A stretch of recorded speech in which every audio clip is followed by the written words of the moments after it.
hate to beat a dead walker, but I want to talk more about the Walking Dead finale and why exactly it failed its audience and failed in a way that Game of Thrones succeeds.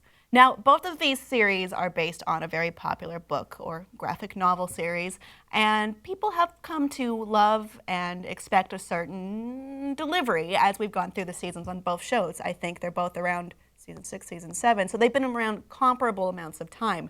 Now, you may remember, and I need to point out right now, there will be spoilers, very heavy spoilers in this, for the end of The Walking Dead season 6. We had a huge buildup throughout not just that entire episode, but through the entire season, that the big bad Negan would show up and would be terrifying and would take away one of our beloved characters. And we have a lot of different ways to point to this. We have interviews with the creators, Scott Gimple and Robert Kirkman. Scott Gimple is not the creator, but he is the showrunner.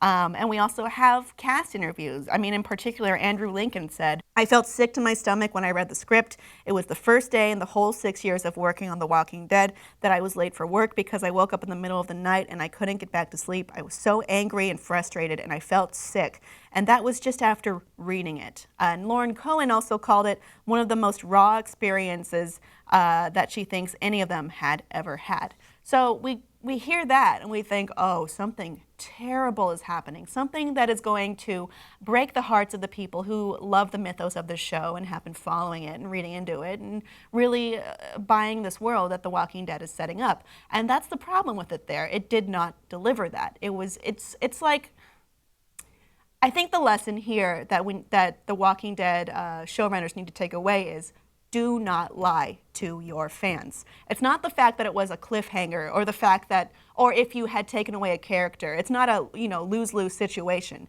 What you needed to do was take away a character, and that seemed to be projected all the way through within the script and beyond in the subtext of the script and the just the hype around the season, which was someone is going to die at the end. It's going to be terrifying and heartbreaking. When Game of Thrones did this with episodes like The Red Wedding or the end of season 6 with Jon Snow, we know he's dead. The Game of Thrones has made it very clear to us that Jon Snow is dead. He's dead, he's dead, he's dead. And we're going to go into the beginning of season 6 saying, okay, yeah, he's dead. He's going to be dead.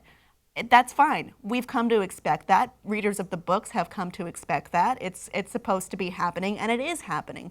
I mean, they could easily reawaken him with whatever magic Melisandre has. That's fine, because he will actually have been dead and have come back. So if Davos were to just patch him up and for him to just walk away and be happy again, or recovering kind of like how just in a hospital type situation, that would be a betrayal of trust, because we've been told this character is dead, this character is dead. This is how we're working with the script, and that we're going to find our way out of it somehow. We're going to deliver on our promise, but also take you somewhere that you don't know yet, which is different from breaking the promise, which is what The Walking Dead essentially did with what has been called the worst episode in the series. And I tend to agree with that. I mean, I've been following this show, and I'm sure many of you have, throughout its entire run, through the bad episodes, through the bad seasons. And to see this, bait of, oh, this is going to happen, to have it scooted away, and to have different conflicting reports. I mean, we have cast members saying this was gut-wrenching, but we also have reports from the set that they didn't even film that with someone in mind. It was just the cameraman and just Jeffrey Dean Morgan, and that Gimple and Kirkman had gone out of their way to confuse everyone and make it impossible to figure out who had been killed.